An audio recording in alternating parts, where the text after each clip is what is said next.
예레미야 13번째 시간입니다. 오늘 말씀은 예레미야 24장 1절부터 10절 말씀입니다. 1절, 2절 말씀을 합독하고 예레미야 24장 전체를 보도록 하겠습니다. 오늘은 조금 지금까지 이렇게 본론 일부 본 것 중에서는 좀 짧은 말씀입니다. 그래서 조금 여유 있게 볼 수 있을 것 같습니다. 우리 예레미야 24장 1절, 2절 말씀을 한 목소리로 합독하도록 하겠습니다. 바벨론의 느부갓네살 왕이 유다 왕 여호야김의 아들 여고냐와 유다 고관들과 목공들과 철공들을 예루살렘에서 바벨론으로 옮긴 후에 여호와께서 여호와의 성전 앞에 놓인 무화과 두 광주리를 내게 보이셨는데 한 강주리에는 처음 익은 듯한 극히 좋은 무화과가 있고 한 강주리에는 나빠서 먹을 수 없는 극히 나쁜 무화과가 있더라. 아멘. 자, 12편의 단편 예언 선집 중에서 이제 11번째 예언입니다. 제11예언이라고 보면 되겠죠. 무화과 두 광주리 비유를 통해서 주시는 메시지입니다.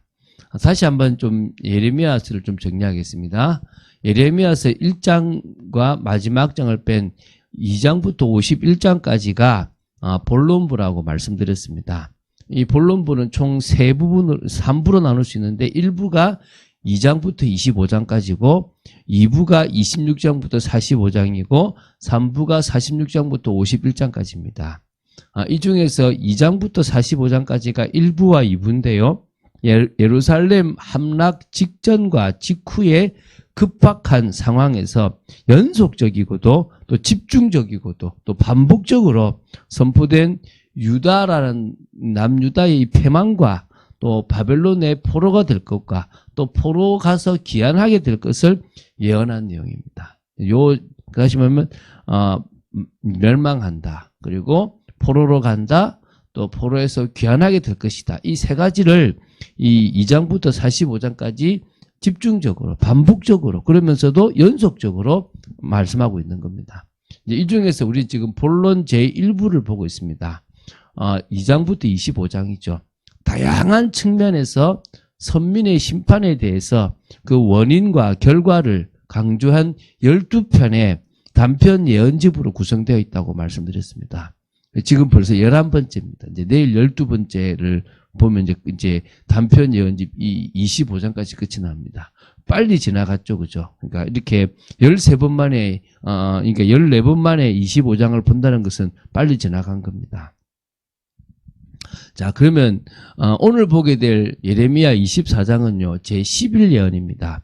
두 부류의 선민의 운명을 상징하는 무화과 두 광주리의 환상에 대한 내용입니다. 이 무화과 두 광주리의 환상은 유다의 멸망이 임박하였던 시드기야 시대 말기에 주어졌습니다. 한편으로는 이미 두 차례의 바벨론 침공으로 말미암아 바벨론의 포로로 잡혀간 유다 백성들을 위로하기도 하고요. 또 다른 한편으로는 바벨론에 항복할 것을 계속 권고한 하나님의 뜻을 거슬러 가지고 끝까지 바벨론을 항거하고 또 그러면서 막 이게 하나님의 말씀을 대항했던 자들에게 경고를 주기 위한 겁니다. 그러니까 하나님의 말씀에 순종하는 자들에게는 위로고 하나님의 말씀을 거역하는 자들에게는 경고를 주기 위한 겁니다. BC 605년과 BC 597년 경쯤에 두 차례 바벨론 왕 느부갓네살의 유다 침공 당시에 많은 사람들이 이미 포로로 잡혀갔습니다. 그런데 이들이 바벨론의 포로로 잡혀간 것은 사실 하나님의 뜻입니다. 그래서 이들 대부분은 예레미야의 항복 권유에 순종한 자들이라고 보시면 돼요. 거역하기보다는 순종했기 때문에 잡혀갔습니다. 그러므로 타락한 유다 백성들 가운데서도 나름대로 경건을 유지하며 하나님을 경외했던 이들은 예레미야의 항복 권유에 이렇게 응했고 또 그러면서 하나님 뜻이다 생각하고 바벨론으로 포로로 잡혀갔습니다. 성경은 이들을 하나님께서 남기신 남은 자라고 이름하고 계십니다. 그래서 이들과 달리 대부분의 유다 백성들은 바벨론에 항복하기를 거부했습니다. 안 망한다 우리는 차라리 애굽을 의지하지 하나님 애굽 의지하지 마라 그랬는데 유다 땅에 남아서 바벨론과 항거하거나 또 일부는 애굽 땅으로 피신했단 말입니다.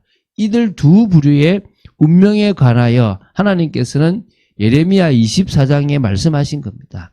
무화과 두 강주리의 비유를 통해서 하나님의 뜻에 순종하여 바벨론에 포로되어 갔던 자들은 하나님이 보호하시고 번성케 하셔서 다시 그들을 귀환하게 하실 것이지만 하나님의 뜻을 거슬러 바벨론에 포로되어 가기를 거부한 자들, 곧 하나님의 징계를 인본주의적인 방법으로 피하려고 한 자들은 결국 버리실 것이라는 것을 밝히신 거예요.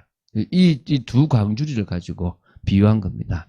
그래서 지금 제가 또 다시 한번 읽어보겠습니다. 이제 1절부터 3절인데요.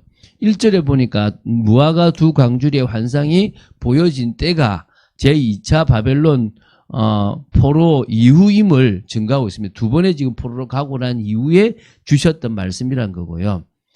이게 2절부터 3절에 보면 각각 좋고 나쁜 무화과 두 광주리의 환상 자체에 대한 내용입니다. 그래서 한 광주리에 있는 처음 익은 듯한 극히 좋은 무화과가 있고 한 광주리에 있는 나빠서 먹을 수 없는 극히 나쁜 무화과가 있더라. 여호와께서 내게 이르시되 예레미야야 내가 무엇을 보느냐 하시매 내가 대답하되 무화과이온데 이 좋은 무화과는 극히 좋고 그 나쁜 것은 아주 나빠서 먹을 수 없게 나쁜 아이다 하니.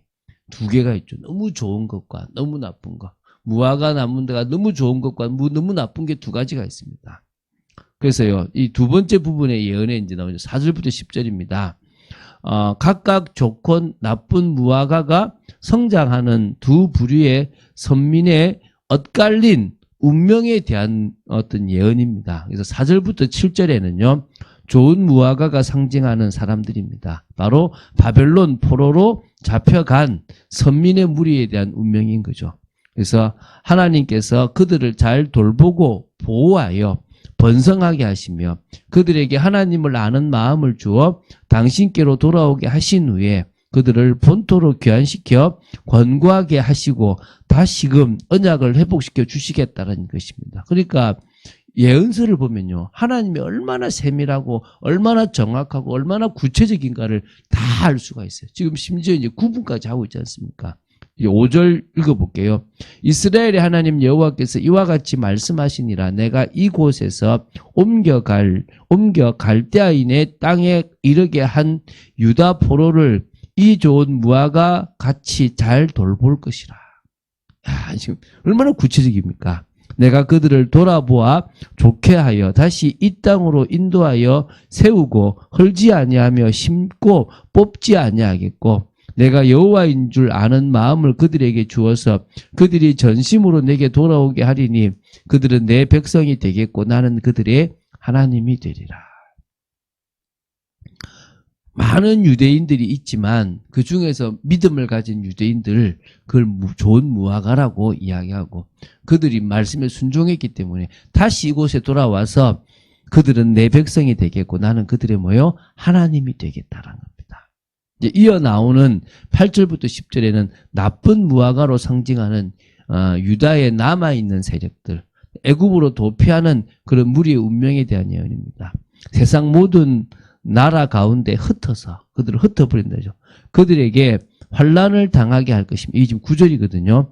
또 그들에게 내가 쫓아보낼 모든 곳에서 부끄러움을 당하게 하며 말거리가 되게 하며 조롱과 저주를 받게 할 것이며 내가 칼과 기근과 전염병을 그들 가운데 보내 그들이 내가 그들과 그들의 조상들에게 준 땅에서 멸절하기까지 이르게 하리라 하시니라.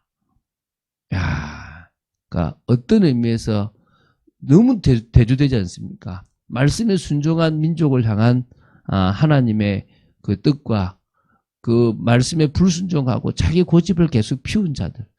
제가 어제도 어떤 권사님을 이렇게 만났는데 그 권사님의 이제 그 남편인데 너무 강박한 거예요. 제가 가도 인사도 잘 안 해요. 과거에는. 지금은 너무 몸이 안 좋은데 막 다리도 붓고 힘든 거예요. 그런데도 안 믿어요, 안 믿어. 얼마나 강박한지.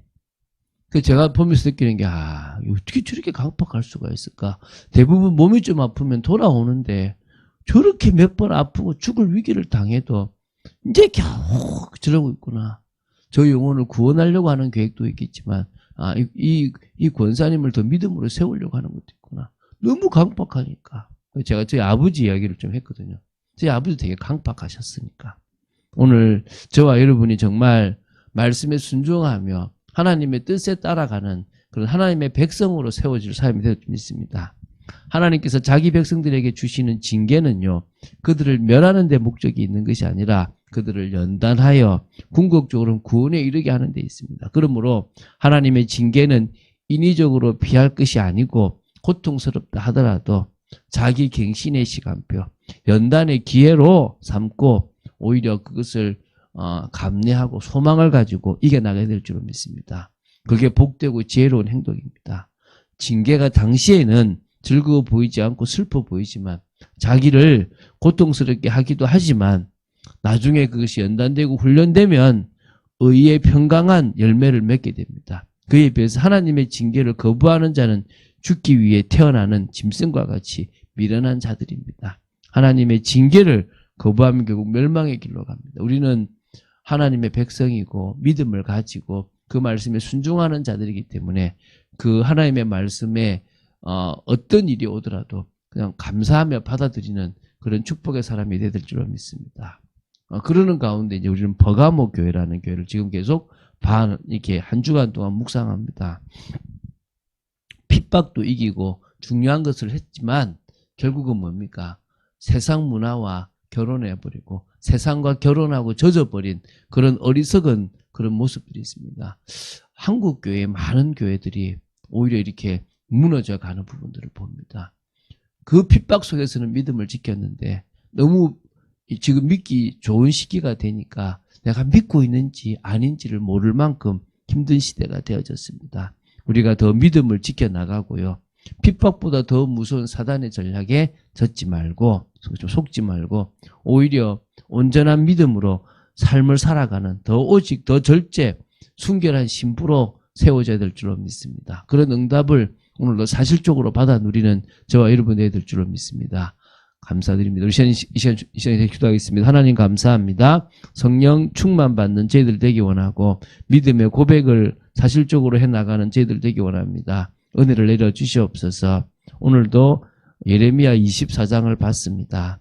두 강주리 비유를 통해서 아버지 하나님 저희들이 좋은 무화과 나무의 축복을 누리기 원하며 하나님의 뜻이라면 우리에게 힘들고 어려움이 오고 손해가 보더라도 믿고 순종하고 나아가는 저희들 되어지기를 원하며 그 속에서 저희들이 잘못한 것은 책임지며 또 저희들에게 주시는 긍휼은 받아 누리며 하나님의 뜻과 통하는 믿음의 사람으로 서기를 원합니다. 그럴 수 있도록 저희들을 지켜주시고 인도하여 주시옵소서. 오늘도 말씀 따라가는 저희들 되기를 간절히 소원합니다. 주 예수 그리스도 이름으로 기도드립니다. 아멘.